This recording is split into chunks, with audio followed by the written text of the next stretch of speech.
Mama. Lóde. Jide, stand up. Stand up. Ìdíje mo fẹ́ sùn. Mo ní tí n bá ti sùn mọ́ máa jí mi. Kí ló ṣe tó ń wàhálà mi báyìí? Wàhálà kẹ. Kí ló dé? Tí n bá ti sùn wá jí mi. Tí n bá ti sùn wá jí mi. Mama, how did I wahala you? Ṣọ́ra ẹ gidi o. Ṣọ́ra ẹ mo sọ fún ẹ o. Má jẹ́ bínú sí ẹ o. How did I wahala you now? Eh? Mama, wake up now. Stand up. Mo ṣe ń jẹ náà. Ó ṣàánú mi. Mi ṣàánú ẹ o. Má lọ. Eh?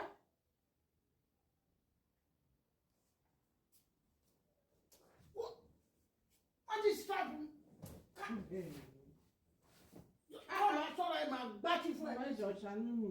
Mi ṣàánú ẹ o. Ẹ jọ̀ọ́. Ẹ jọ̀ọ́. Help me to cut onions. Rárá. Lọ gbé fúnra ẹ.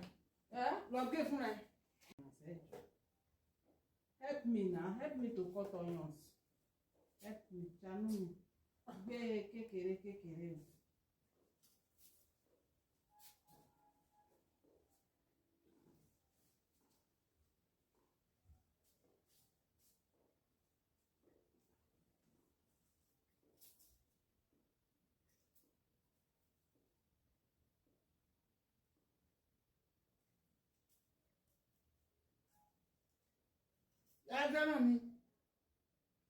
Yá fẹ́ràn mi.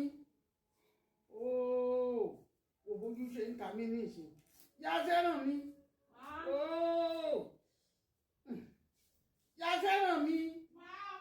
I'm coming. Kọ́ńjọ. What is the problem? What is the problem? Bóyá gbàgbàgbàgbà ó ti ṣe sójú mi. Eh? Ó ti ṣe sójú gbà lọ́wọ́ mi jọ. Mama, cut onions, Daddy. Ó ti ṣe sójú Help mi. me to cut it. I'm doing something in the kitchen. Ó ṣe sójú mi. Mama, help me cut the onions, Daddy. Gbà lọ́wọ́ mi jọ. Help me to cut it now. Àná ṣe sójú mi. Kí ló dé? Copy jọ. It's good for the eye. Copy ni. Ó da. Ó dà. So it will remove all dirty. Dọ̀tí kọ́ dọ̀tí ni. Ó yẹ gbà So lọ́wọ́ you mi don't jọ. want to help me to cut this onions. Eh? So If I cook finish, you will not eat it though. kí n sùn kò jẹ́ kí n sùn. If I Ó cook wá finish, you will not eat tẹ́kí it. tí sójú mi ní Tó bá ṣe ń jẹ́ ó jẹun o, mi fún yín. Mọ́ fún mi. Cut this onions for me, pẹ̀lẹ́. Sorry. Ó pọ̀ jù. Ó pọ̀ jù. Cut it na mi fún yín jẹ o. Mọ́ fún mi. Eh? Mọ́ fún mi. Help me to cut onions. You say no. Say it enters your eye.